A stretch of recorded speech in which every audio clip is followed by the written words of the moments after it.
Before I even get started, I don't want to make you wait 8 minutes for an answer that can be summed up in 2 words: creative freedom. I can already vividly imagine your eyes rolling to the top of your head and back down, but hear me out. The games industry is no stranger to malpractices. Microtransactions, gambling, crunching, you name it, we have it. I don't think any of us will disagree that these are all terrible things engendered for the most part by one emotion: greed. Personally, I'm not in favor of any of such prevalent practices, and I don't think I'll ever incorporate these systems into the games that I make. However, the reason why I cannot just dismiss the root cause of these as evil, that we as developers should strive to drive away from the game development sphere altogether, is because it is not black and white, like most things in the world. Big studios and AAA titles have contributed a lot to the gaming industry. Competition and profits have been parts of the driving force behind many great games and have led to the creation of amazing technologies like ray tracing, for example. It is awe-inspiring what a large enough team of developers can achieve. On the other hand, we have indie titles which have their own set of charms and strengths. Whereas big studios push the industry with amazing technological strides, indie developers push the art form with experimental ideas.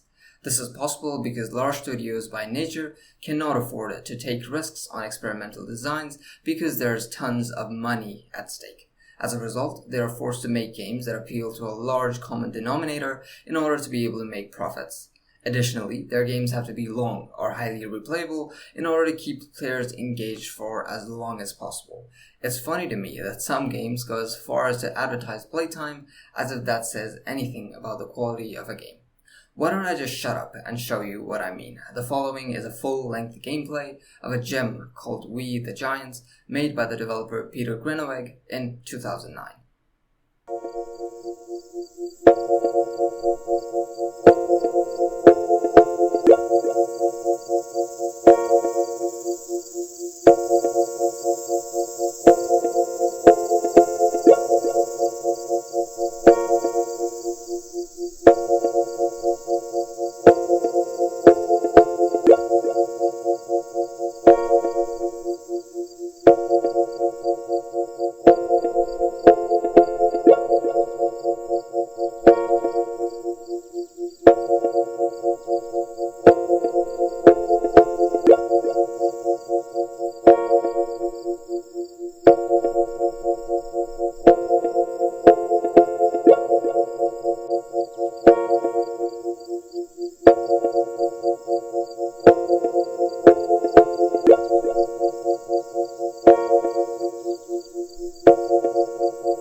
There's a bug here where we can't see the rest of the game world, but from what I can extrapolate, this giant has been sacrificed next to 2 others who have stacked on top of each other, so we can use them to proceed further.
The sacrifice isn't working anymore, possibly because the servers for the game are no longer maintained, but you probably get a good idea of where this is headed.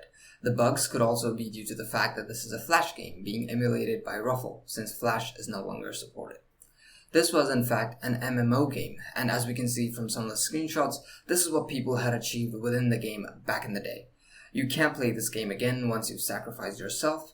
All that's left to do is observe what other people have done in the world. So, the total playtime was under 3 minutes.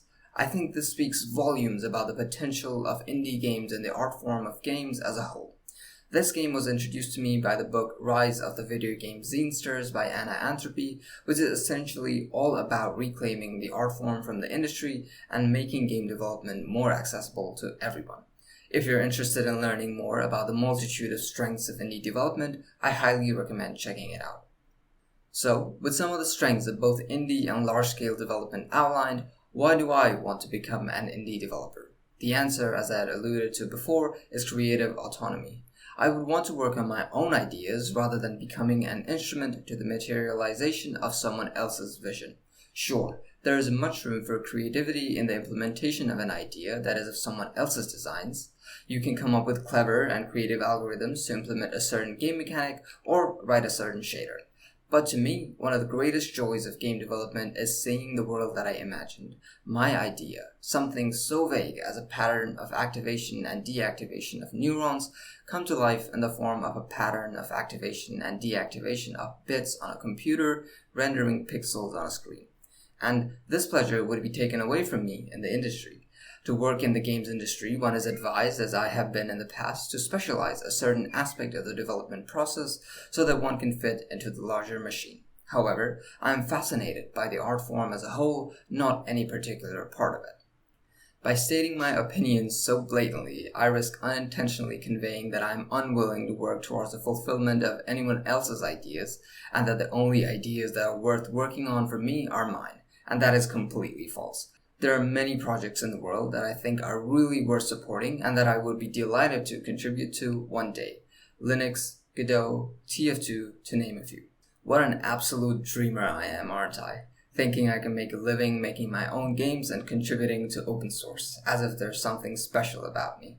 I mean, if you take a look at the harrowing stats, I will most likely end up a failure. According to the annual survey conducted by the International Game Developers Association, 49% of self-employed developers reported having a yearly salary of less than $15,000, not enough to live.